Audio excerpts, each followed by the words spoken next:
So, good morning, everybody. Good morning to those of you in America, and a very warm good afternoon to those of you in Europe. It's an absolute pleasure to see so many faces. Well, I can certainly see some here, but the main thing is that so many faces on both sides of the Atlantic. And I am very pleased to welcome you today to our Empower Her event in honor of International Women's Day. Now, we are a little ahead of ourselves, as you may know, since the official commemoration of this day is next Wednesday on 8th of March. But we're gathering here today to accommodate the very busy schedules of everybody and to ensure we had the greatest range of speakers as possible. And I'm sure you can all agree that women's achievements are all worth celebrating, not just on one day, but not all year round and on every day, in fact. So we're going to be celebrating all year. Now, this webinar is being recorded and also is going to be available to all AmChams at other times. So you can also use this next week and on different days again. Now, let me introduce myself. My name is Susan Danga, and I'm here today as both the CEO of the American Chamber of Commerce to the EU here in Brussels, but I'm also the chair of AmChams in Europe, otherwise known as ACE. Very proud to be so. Now, ACE is the umbrella organization for 46 American chambers of commerce from 44 countries throughout both Europe and Eurasia. We serve as the bilateral voice of American and European and Eurasian companies. And it is really great to see so many of companies joining us today. And I have the pleasure of working with many of you in both roles. And also as CEO of AmCham EU. And there, our primary objectives are: one, to build a more competitive Europe, one with an integrated single market. And the second one is to maintain and strengthen the transatlantic relationship. And the reason I point those out is because we cannot achieve either of those goals without the full participation of half of our population. International Women's Day has been celebrated now for more than a century, and it is an important reminder of all that women have achieved, both culturally, economically, and politically. And it's also a reflection of the progress that still has to be made to achieve true equality, because we are not there yet. And as associations with such a diverse membership across a real range of sectors, AmCham EU here in Brussels and our sister AmChams are uniquely positioned to encourage dialogue and to raise awareness about women's equality, especially in the workplace. And that's why this partnership between AmCham EU, between ACE, and also the US Department of Commerce is so powerful. We've had leadership, and we have leadership from the US Secretary of Commerce, Gina Raimondo.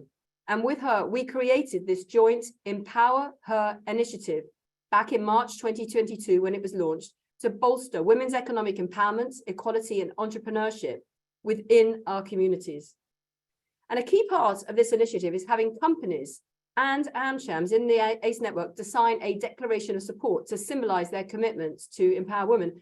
And I'm very proud to say today that we have now reached our goal of signatures from over 100 unique companies and more than 35 companies in the ACE, 35 AmChams in the ACE network, which is certainly an achievement worth celebrating.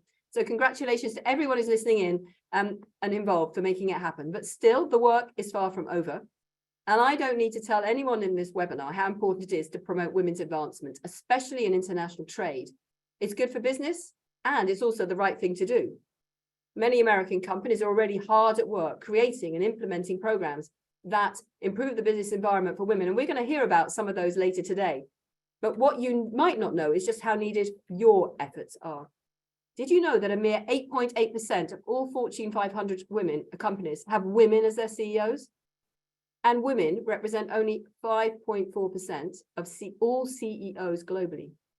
Now, sitting here as a mother of two girls, or I should say now young women, this topic is very close to my heart. I also have a son, but women are 50% of the population, yet only a fraction of corporate leadership.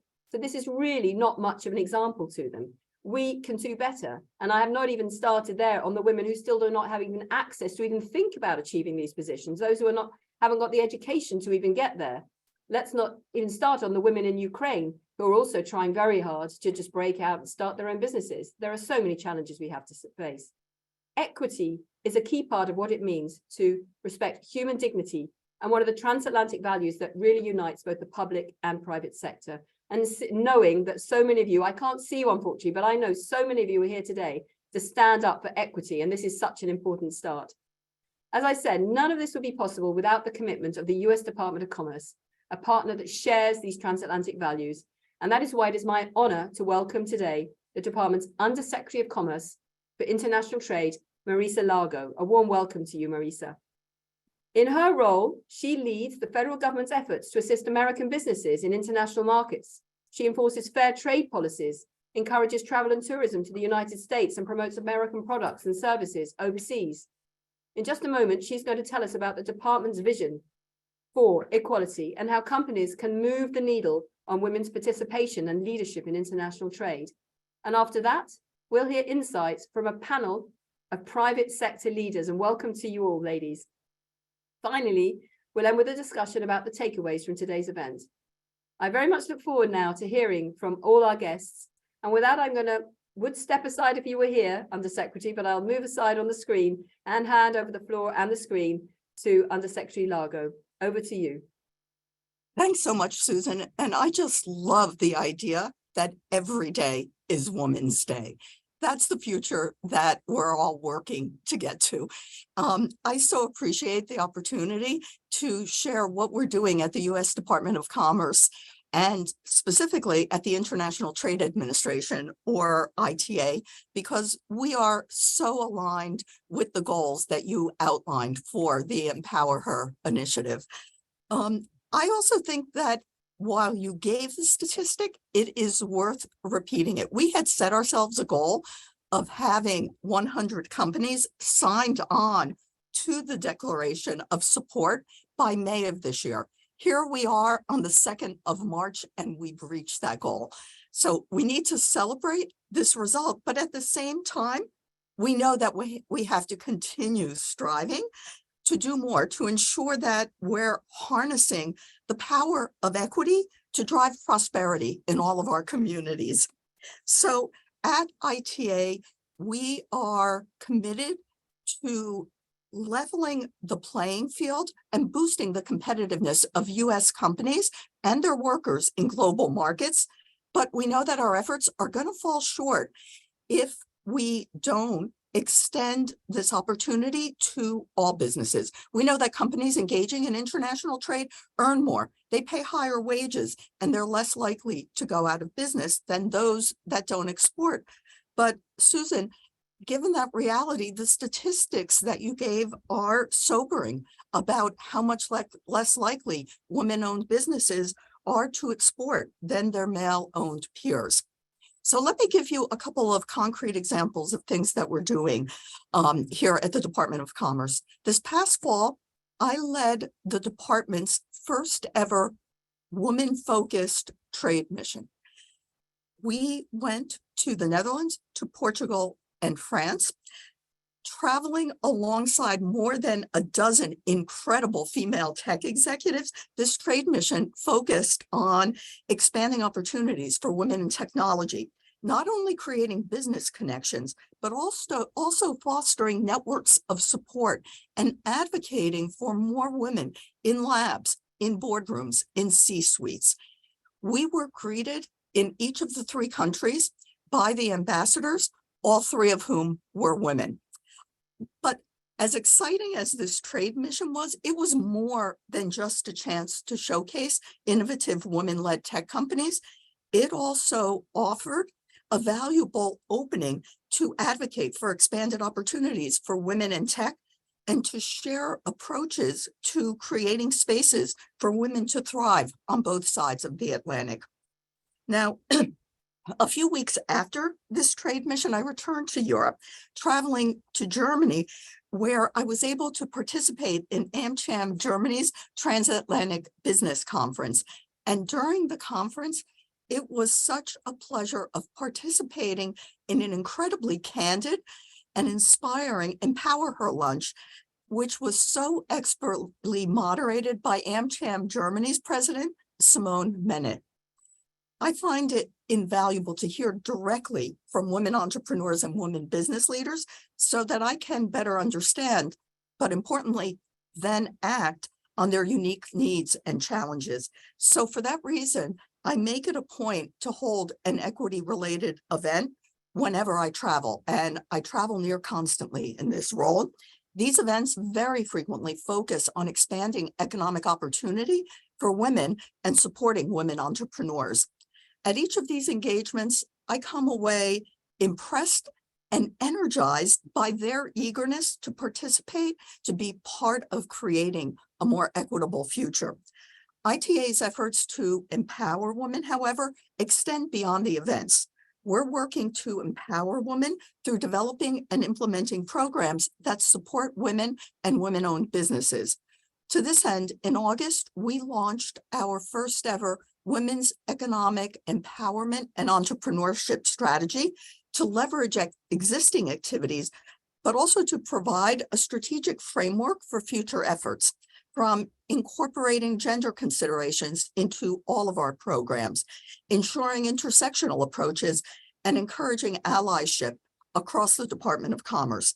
This strategy is also going to be driving forward specific priorities, including increasing the number of U.S. women-owned businesses that are assisted by ITA, promoting efforts to help U.S. women entrepreneurs internationalize at an early stage, advancing gender equity in the workplace, and addressing foreign trade and economic barriers that inhibit economic growth for women across the globe. Having been a woman in male-dominated fields, I know that it can be isolating, but it can also be empowering. Countless times I've been the only woman in the room. Like I'm sure everyone on this call, I have been passed over, underestimated, and just downright ignored. But I've also learned to use how I was misperceived as an advantage, to exceed expectations, and to earn and to demand the respect of my peers and superiors. I also know the tremendous upside that the right support and mentorship can offer, including in international trade. Throughout my time in government, I've seen the power of trade and investment to improve lives, the benefits of increasing women's access to capital, and the capacity of economic development programs to transform conditions for individuals, for families, and for communities. I'm proud of the actions that our ITA team is taking to empower and expand opportunity for women in trade and commerce across the globe. And that's why I'm so pleased that I can be part of this Empower Her initiative in Europe and Eurasia. Susan, I personally want to thank you. Without your leadership and that of Secretary Raimondo, Empower Her would not be where it is today. I think it's worth, again, reflecting on the fact that in a year, we have 100 companies that have signed on to this vision and are already implementing Empower Her's 2 goals. So it's a privilege to be here wearing my International Women's Day purple, because as you said, every day is Women's Day. And just to see the number of people who are on this call, because we are passionate about this mission. I want to emphasize that working on Empower Her is not an add-on to our day jobs. It is an absolutely integral part of what we are doing to enhance international trade and commerce. And with that, I'll look forward to hearing from our other panelists, and I'll end in my native tongue, Palante. Thank you so much, Undersecretary, for your passion. You know, we sometimes we're on these calls and there is no passion in the meetings, but you are inspiring. Thank you so much for your remarks. And I was noting down several points there, and actually just came from a lunch myself with an ambassador who was a woman. So yes, it's good to see how many women ambassadors there are out there. So with that, we move on. I know you're going to stay with us, Undersecretary, to listen to the panelists and maybe ask a few questions later, which is our plan. I would like to move on now, and it's my pleasure and honor to introduce our panel of experts from the private sector. We have with us today, and you'll see on the screen here, Marcia Baliciano, who is Chief Sustainability Officer at RELX. Welcome to you, Marcia. We have Alessandra Santacocci, who is Director of Government and Regulatory Affairs for IBM. Good afternoon, good morning, Alessandra.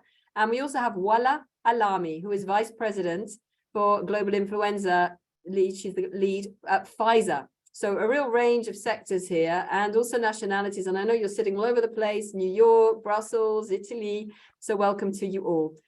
What we're going to do is we're going to start with Marcia. Maybe I can ask you first, Marcia.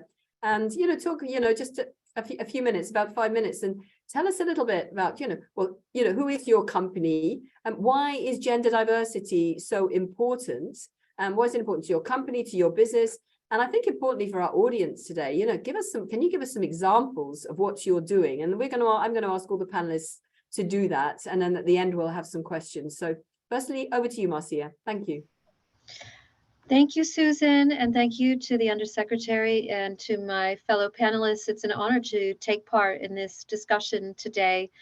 I'm very passionate, as I know we all are, on the importance of promoting gender equality, but also equity as it relates to gender. And that means, and that's the theme of International Women's Day 2023, not just making sure that it's an equal playing field, but looking at different communities and how we need to raise them up, whether that's disabled women or Black women, whatever it might be.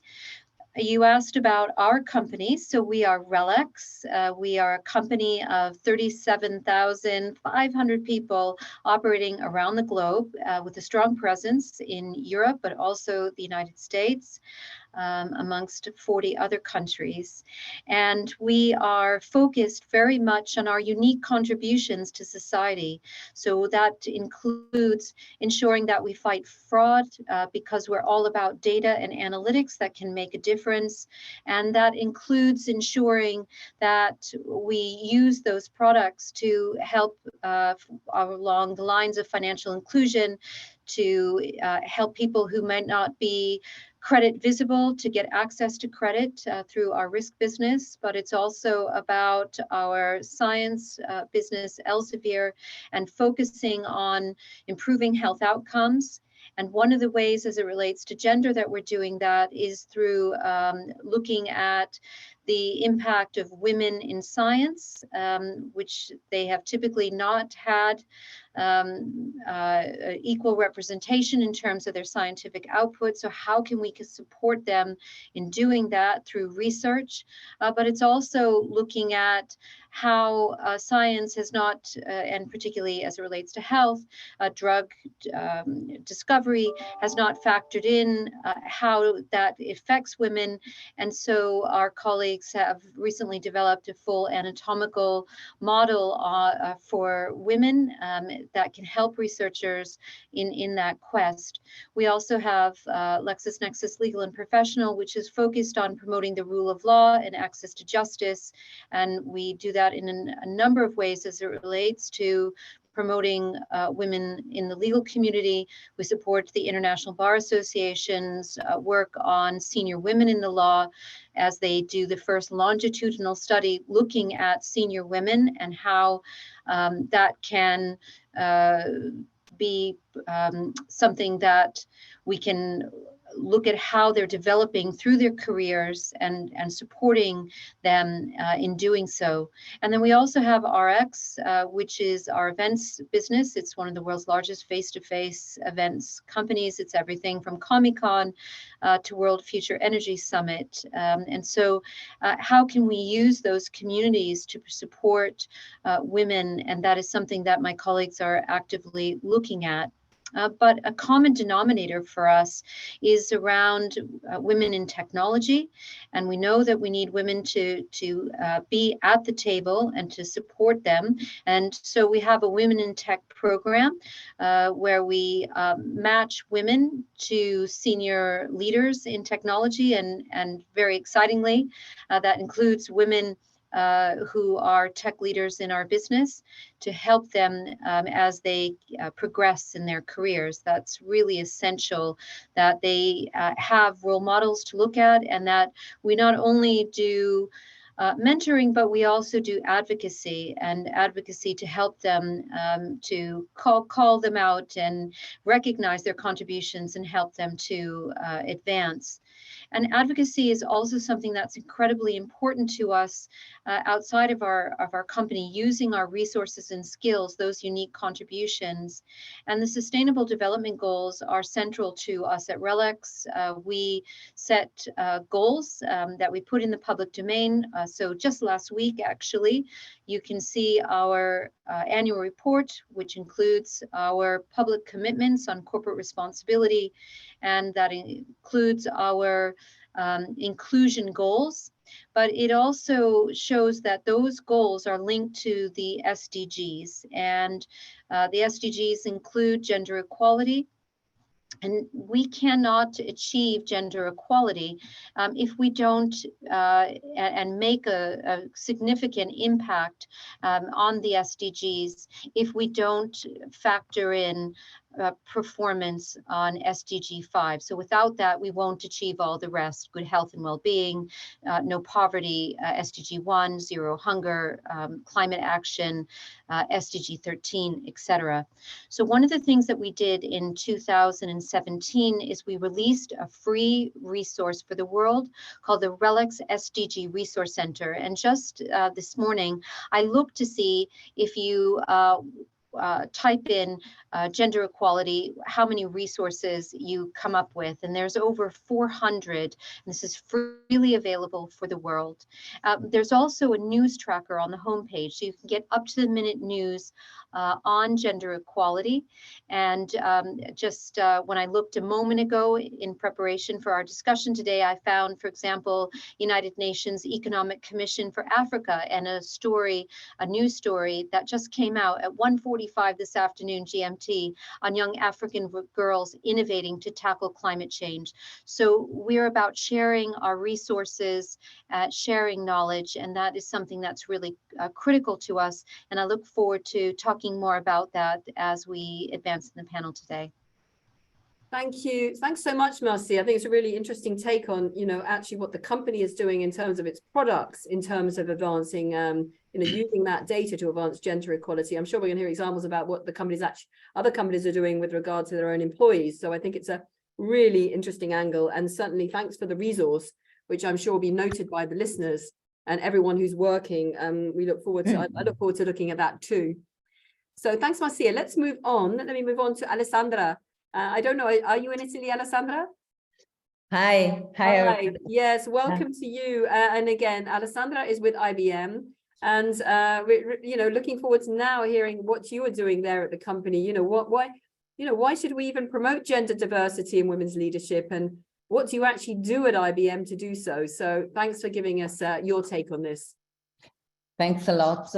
Good morning, good afternoon, everybody, and thanks for inviting IBM to at this very important initiative celebrating the International Women's Day. Let me spend a minute introducing myself and IBM.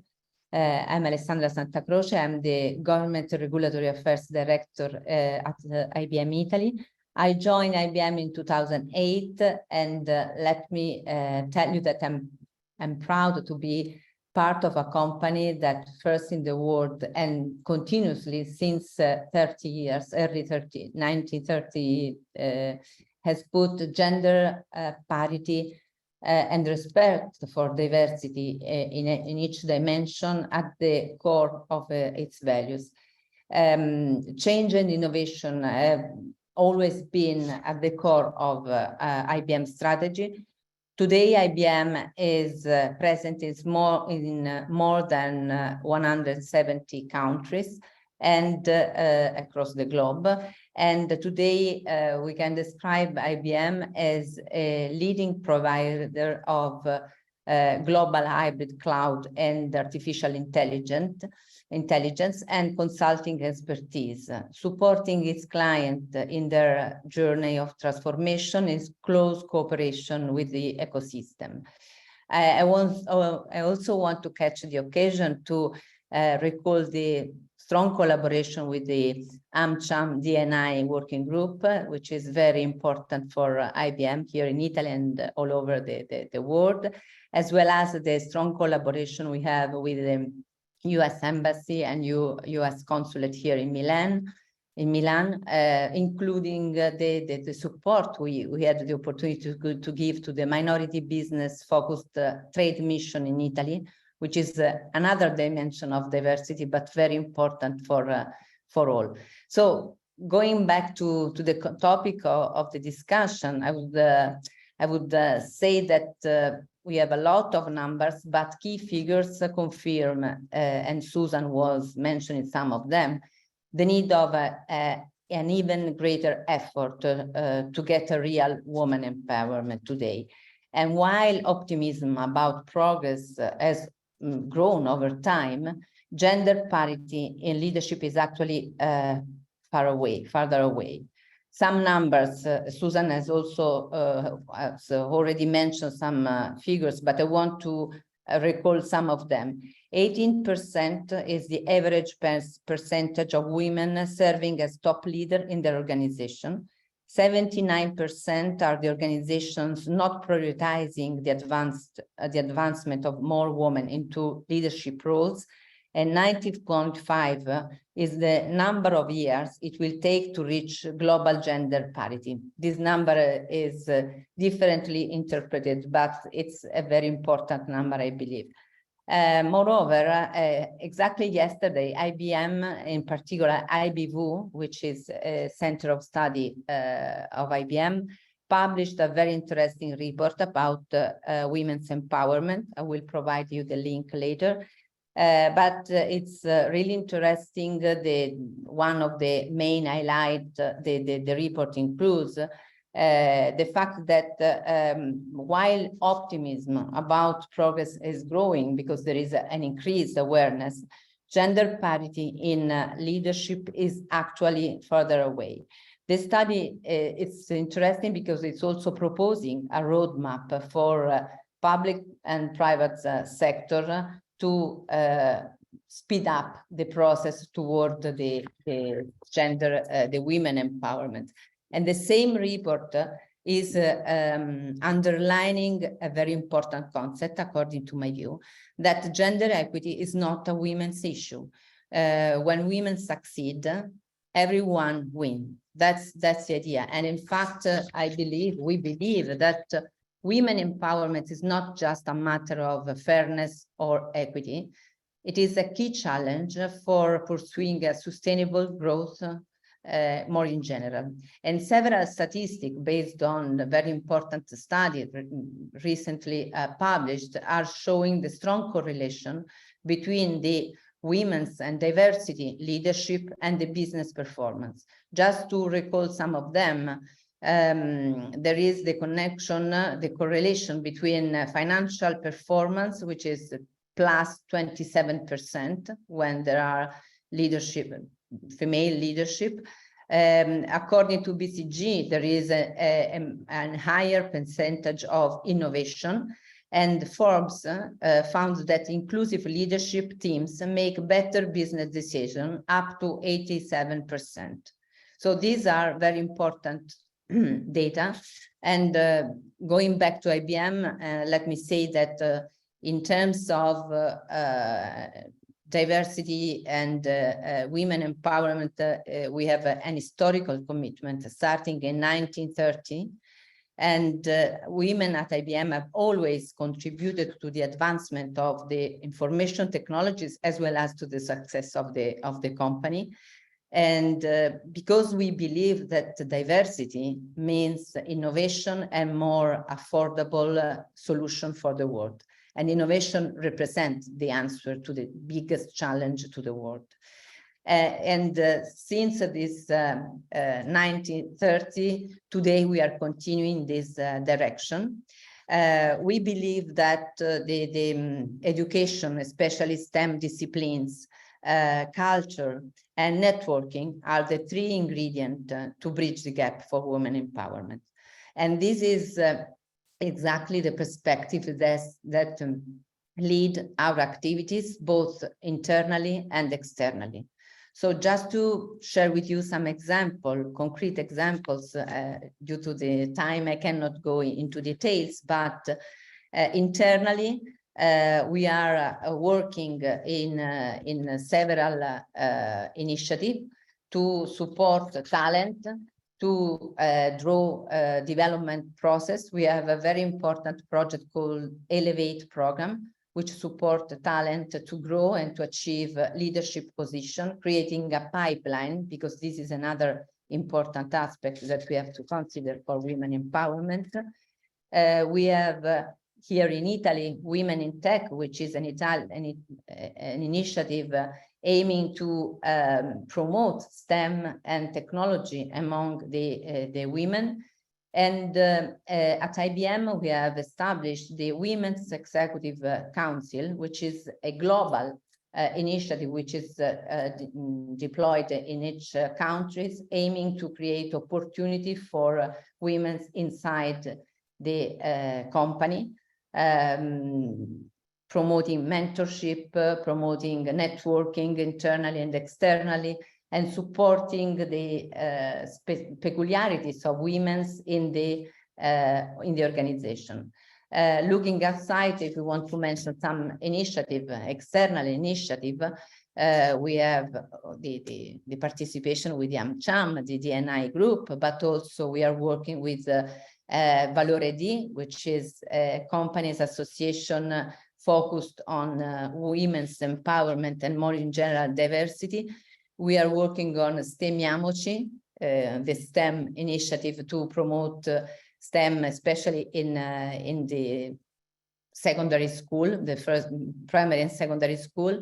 We have developed a project called NERD, which is an acronym saying is not stuff for women, trying to, let me say, change the prejudice, the bias that sometimes is creating problem for the girls in the technology sectors. And we are also active member of the 30% Club, which is a CEO club to promote the gender diversity in the country. This kind of networking is a very common approach we have all around Europe also. In Sweden, we are working with the We Can Do It initiative. In Ireland, we are working on connecting women in IT. And I could mention several initiatives, but just to summarize, we are focusing on internal development and external networking. I believe that these are the two aspects that we should work on for the future challenges. Okay, yeah, good. That's you can see you've got a massive list of examples, Alessandra. Maybe we can come back to some of those later, and once at least some time for the questions. But thank you so much for that. Especially, I think the points you made in particular here about the link between women's leadership and business performance and financial performance is something that we could probably stress even more. As you said, it's not just about equality, it's about business succeeding better if there's a good mix. So we'll come back to that. It'd be interesting to get the other panelists' views on that. Let's move on to, thank you so much, Alessandra. Let's move on to Wala. Wala, again, a warm welcome to you. And so now Wala again is from Pfizer. So we have a different perspective. It's interesting to get a different sectoral perspective. So maybe you can do the same. Why is female empowerment so important in life sciences? And, how is Pfizer responding to these challenges? So over to you. Thank you. Yeah, thank you. Thank you very much, Susan and AmCham Europe for having me represent Pfizer. I wanted to reflect, Susan, on some of the numbers that you shared earlier, and really, as you mentioned, bring the life science and healthcare industry perspective. Women are closing the gap in the life science. So as you certainly know, women represent more than half of students in the life science universities, and we see this number progress with women as they enter healthcare industries, and we see them represent more than 50% at an entry level. As we progress in the organization, We see in the healthcare industry women representing 53% at the senior manager and director level, which is 18% higher than other sectors. So I really wanted to take a moment, pause, and celebrate the progress that the healthcare industry has made in terms of attracting and progressing women inside, the various companies. Yet we have to do more, and we have to do more faster. We have to do more because we heard it from our panelists before. There is more progress that we need to see happen at the C-suite level. European Women on Board published reports that shows that we still have women underrepresented across industries. In European board, they only represent 35%, so we need to do more. And women still are underrepresented at the C-suite level. They only represent 19%. So we need to do more and ensure that women have a seat at the table to be the voice of the 50% of the population, Susan, you mentioned in your introduction. So that's why, first, we need to do more. Second, we need to do more faster. And I wanted to really reflect on, while the women empowerment discussion has been ongoing, and you mentioned the day we're celebrating is 100 years old, yet we have an event that happened a few years ago, which is COVID, that actually changed the equation, and the data speak, for themselves. So we know women were at the forefront in the fight against COVID, be it in hospitals or be it as leaders in the industry driving solutions for COVID crisis. We have also seen women carrying more of the weight in terms of responsibilities during COVID. And what we want to do is move faster to avoid that what has happened during COVID for women advancement in leadership does not get exacerbated, and we continue to celebrate the progress we've seen in the past few years. So I really wanted to reflect on the numbers, give a high level overview of where the industry sits before moving to Pfizer. And I'm super proud today to be representing Pfizer. So as you know, Pfizer is a US-based, innovative pharma company that is proud to have a strong footprint in Europe via our manufacturing side, but also our broad supply and network. And more importantly, the culture that is driving all the innovation that Pfizer is bringing, to the world. So this is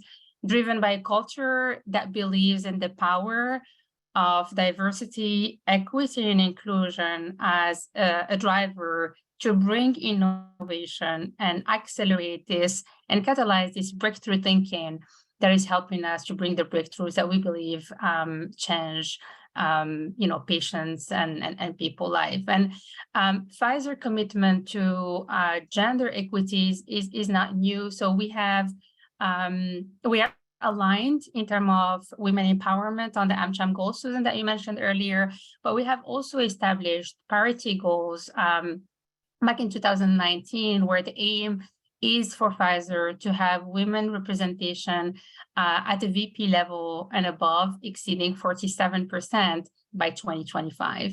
And as we track our progress, we are proud to see that we're well on track. As of December 2022, we had women at the VP level and above exceeding 43%, which gives us the assurance that what we are doing to drive women empowerment is working and well on track. And so you asked about initiatives, and I'm sure we would have the opportunity to get more in depth on the initiative. But I think first of all is Pfizer also is giving the opportunity to women and men allies to contribute to all the efforts that the company is doing. So we have at Pfizer, Pfizer Women Resource Group, which is a group where we have women from across the globe. This group exists in Europe as well, as called as Power Europe, where we have women and men contributing to developing initiatives as well, to drive women empowerment across the organization. So I wanted to give few examples. One that is close to my heart, and I wanted to reflect on, the fact that we are a rapid environment that changes all the time, and how we need to be agile to adapt our women empowerment. The first one is a partnership that Pfizer has established with TENT. TENT is an organization that works across the globe to help refugees to integrate in their community and find work opportunities they deserve.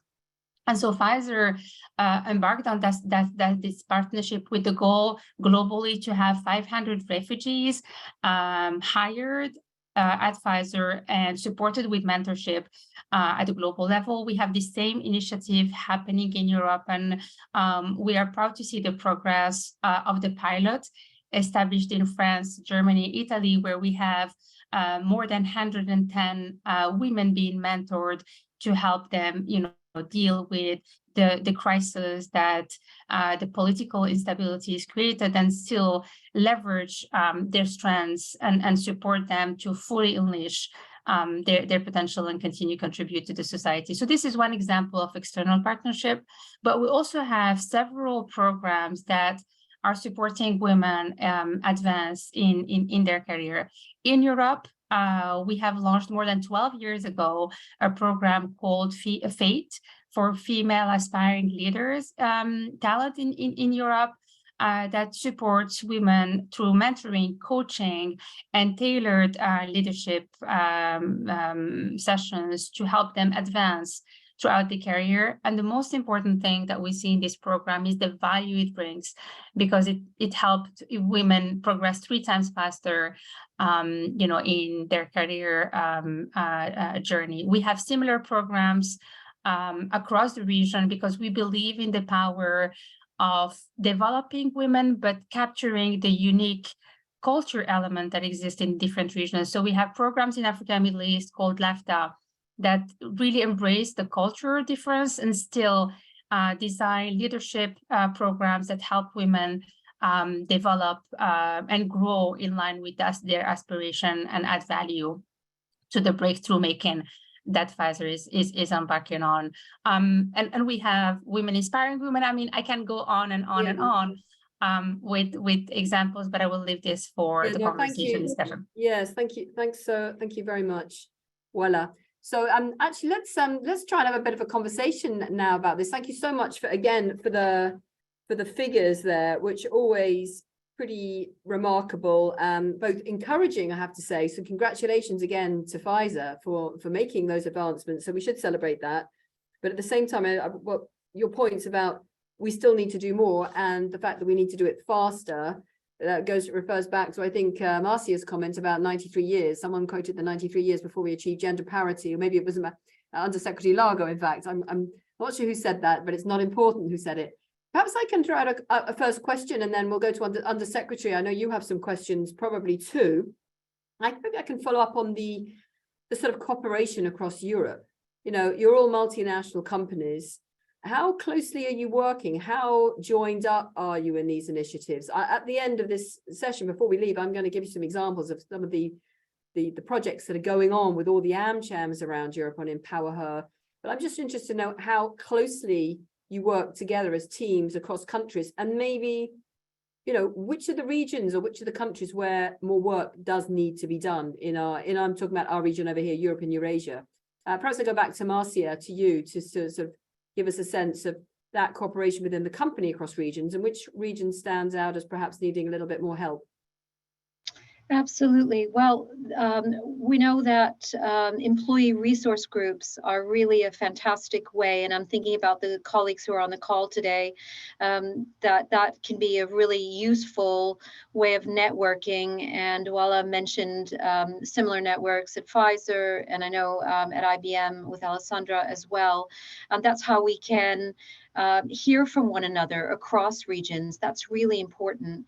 And I think also we need to get inspiration and support. So the work that AmCham EU is doing is really critical to that. There are others, the Women's Empowerment Principles, which is a coordinated effort between UN Women and the UN Global Compact, is also really great. There's a tool where you can do some benchmarking to see, where are your activities today and where's your policies. And then I'd also encourage those who are listening, and I'm sure they're doing it already, to measure. We have inputted real-time data so that managers in the business can look and see how we're doing from one day to the next. And that's really important so that we can see the trend. We are at RELX, we're about 50% men and women. And when you look at anyone who manages someone, that's 44% women. Gets a little bit thinner at the top at our most senior women, but we're very proud to have a CEO of one of our businesses at Elsevier, Kumsal Bayezid, named incomparably as one of the best CEOs for 2022. And I see what she brings to that role. And that's humility as well as really sharp intelligence. And we need to see these figures who can inspire us to take on the commercial roles that we need to, and to excel in our areas of expertise. But I can't agree more that collaborating is really important, and events like this today helped us to do that. Thank you, Marcia. Maybe just one more from me. I'm Under Secretary, you have your hand up. Oh, you're on mute.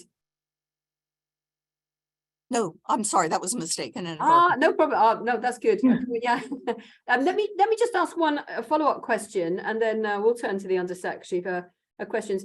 I love it, the measure, because I think probably one of the main takeaways that any of us will remember today are some of these figures that come out. I think that's what really makes a difference. And thanks to companies and others like yours who are doing this measurement, that would bring me to the communication aspect of it. And maybe I'll go back to you, Wala.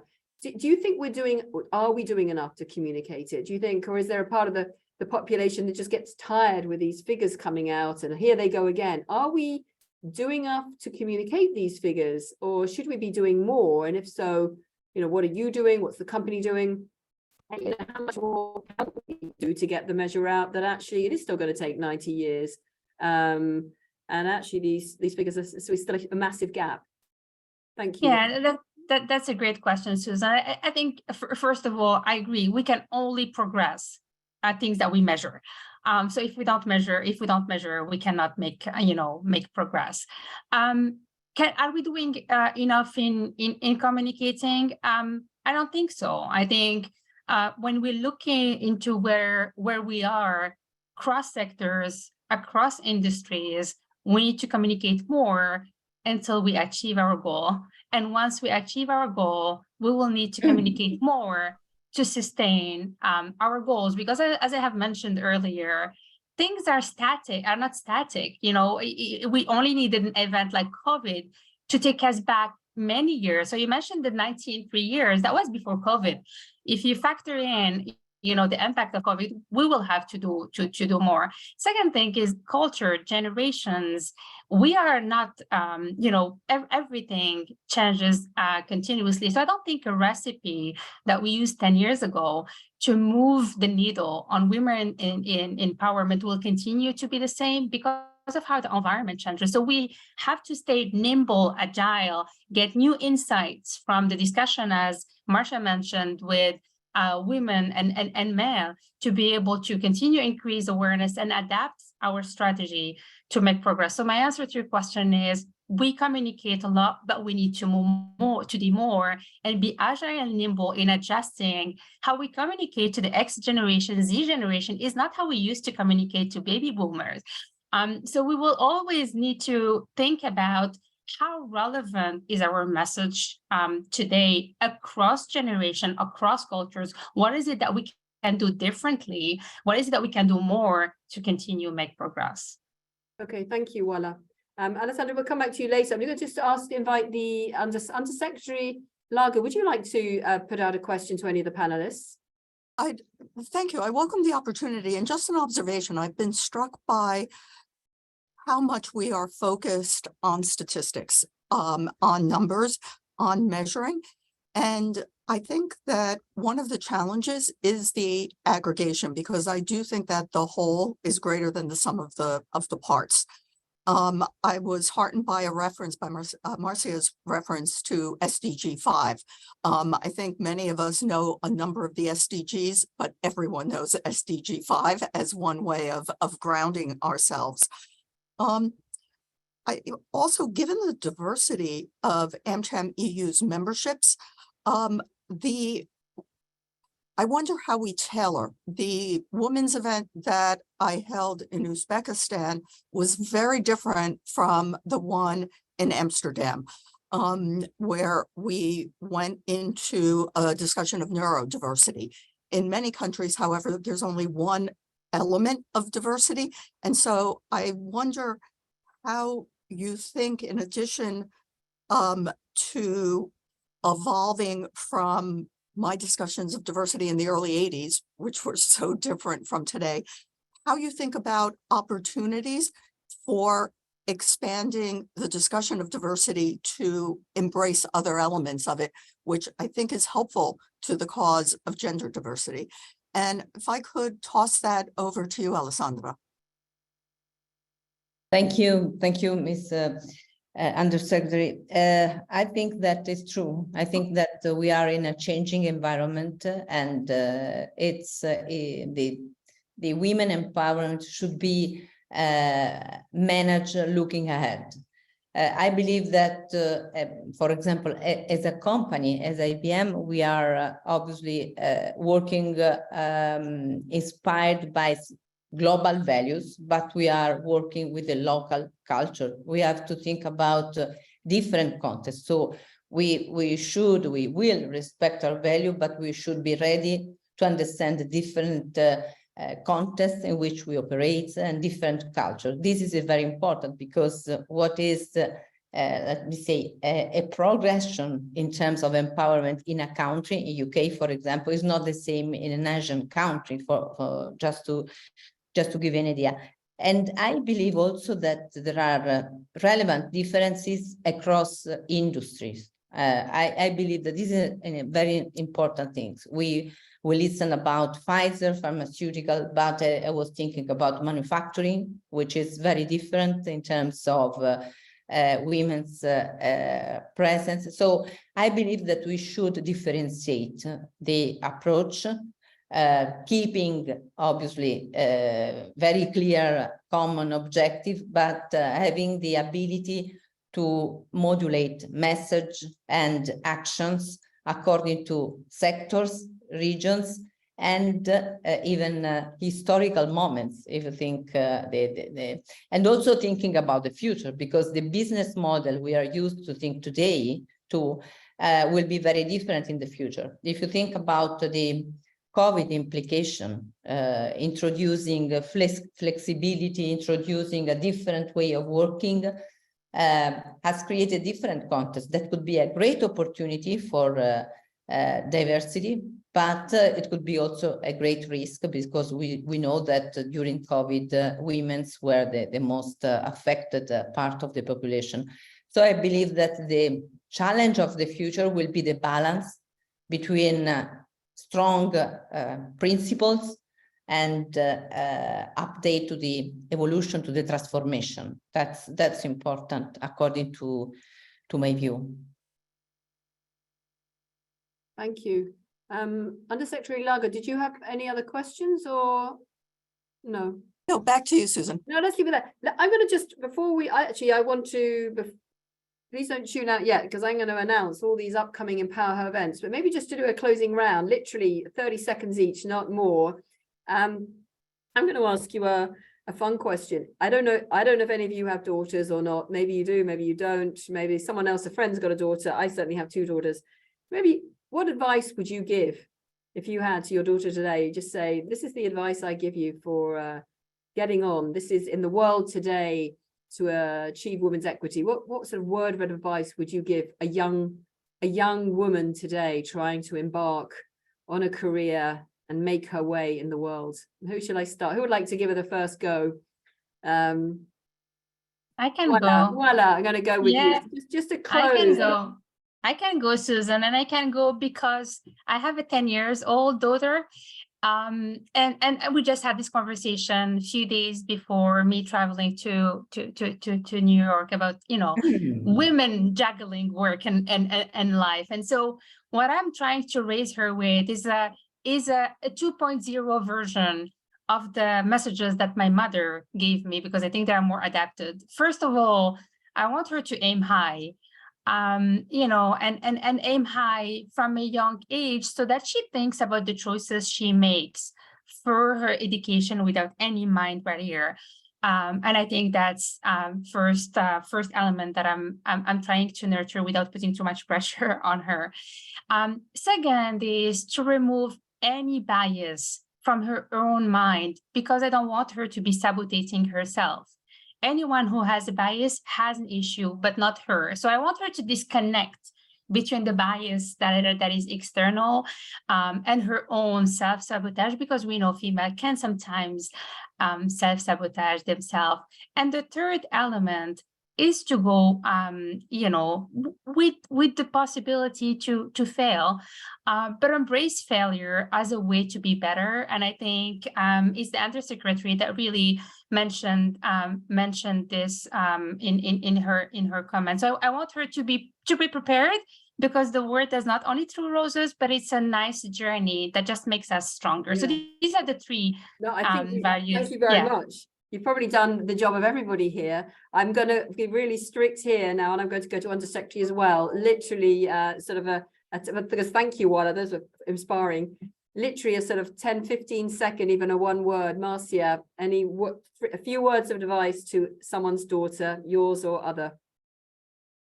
Well, I'm actually the mother of 2 young sons, and we need boys and men to be champions of women, and I try and instill that. I was raised by a single mother who has been a beacon for me, and I think it's you know, while you said it so beautifully, you know, aim high. If you set the bar here at the very highest, you're going to get very close or surpass it. So that's a good one. That's a good one. Hold on to those For dreams. boys to be champions of women. Alessandra, yours is going to be even shorter. So I'm trying really hard to get the word short. I will try, first of all, be curious, because I think that curiosity is really important. Going beyond the limitation, the perceived limitation, and don't follow the easiest way, what seems the easiest way, just because somebody else believes that is the right one. I think that we have to think differently and challenging the prejudice or the status quo. Very good. Very good. And I don't know, Undersecretary Lager, if you've got a final word. Well, I'm so heartened by the comments of the other 3, which is such wisdom being passed along. I'd add 2 things. Embrace your differences. They're what make you unique. And look out for other women. That's great. Yeah, amazing. Love it. So with that, I'm writing these down. I'm going to tell my daughters tonight. So there we go. So with that, firstly, thank you very much to all of you. That's fascinating. I think the conversation is the best bit, and we could have carried on there. Thank you all for your time and also all your efforts for advancing women's leadership. Thank you, Undersecretary, for endorsing this and joining us today. And again, this is just one day. We need to be doing this every day and getting those messages out. I really hope it leaves everyone online, all my colleagues around Europe and Eurasia. Sorry I can't see your faces, but I know you're there, and members from all those chambers, from those 46 chambers that we have. Hope it gives you a clear idea of how each of us can promote equity in our own workplaces, in our cultures. You know, we talked about the context, they're so different. Do let us know if you have any upcoming programs that we can amplify and that we can learn from. If your AmCham or wherever you are out there has not yet signed the Empower Her Declaration of Support, please do reach out to us. Reach out to my colleague here I'd like to thank. She's in the room near me here, Lucia from Spain. Thank you, Lucia. I'm waving at her. She's done a fantastic job together with Nina from Slovenia. Thanks to both of you for everything you did, and Pamela for organizing today's event. So do reach out to Lucia. in the last year, I want to say we've had events, just to give you a range here, we've had events already from Azerbaijan, we've had Germany, as was mentioned, to Ireland, we've had Turkey, Serbia, and I'm just naming a few. I can't even name them all. Today's webinar is just one of the ones that we're doing. I think importantly coming up, do reach out to learn more about what upcoming programs with our sister AmChams. We have Romania coming up, Spain and Ukraine very shortly, but also, and I'll list them, Croatia, Bulgaria, Belgium, France, Estonia, and another one in Germany. And I know that Spain's doing several. So this is just the beginning. If you want more information, do come to us.